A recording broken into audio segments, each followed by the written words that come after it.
Hello বন্ধুরা, আজ আমি তোমাদের জন্য সাবজেক্ট 6 নিয়ে এসেছি সুজির হালুয়ার রেসিপি। এই রেসিপিটি যে কোনো পুজো পার্বণের দিনে তোমরা অনায়াসে তৈরি করতে পারো। তাহলে চলো দেখে নিই সুজির হালুয়া বানানোর জন্য প্রথমে আমাদের কি করতে হবে।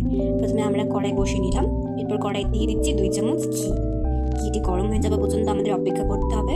ঘিটি গরম হয়ে গেলে আমরা দিয়ে দেবো তার মধ্যে 2টো ফাটিয়ে রাখা এলাচ, এরপর 1 টুকরো দারচিনি, 2টো তেজপাতা, আর সেটাকেও ভালো করে নেড়ে নিতে হবে যতক্ষণ না ঘিয়ের মধ্যে ফ্লেভারটা মিশে যাচ্ছে। তারপর তার মধ্যে দিয়ে দিচ্ছি 2 কাপ সুজি। সুজিটাকেও ভালো করে নেড়ে নিতে হবে যতক্ষণ না সুজিতে লালচে রং ধরছে, ততক্ষণ আমরা ভালো করে সুজিটিকে হালকা হালকা করে ভেজে নেব। এরপর তার মধ্যে দিয়ে দিচ্ছি 2 কাপ দুধ দেওয়ার পর সেটিকে ভালোভাবে নাড়তে হবে যতক্ষণ না কড়াইটা ছেড়ে আসছে। ভালো করে নেড়ে নেওয়া হয়ে গেলে তার মধ্যে পরিমাণ মতো আমরা দিয়ে দিচ্ছি চিনি। আমি এখানে 2 চামচ চিনি ব্যবহার করছি, তোমাদের ইচ্ছা অনুযায়ী তোমরা চিনি ব্যবহার করতে পারো। এরপর সেটাকে ভালো করে মিশিয়ে নিতে হবে। এরপর আমরা দিয়ে দিচ্ছি তার মধ্যে ড্রাই ফ্রুটস দিয়ে সেটাকে আমরা মিশিয়ে নিচ্ছি। ড্রাই ফ্রুটটি অপশনাল, তোমরা চাইলে নাও দিতে পারো, কিন্তু আমি এখানে ব্যবহার করছি।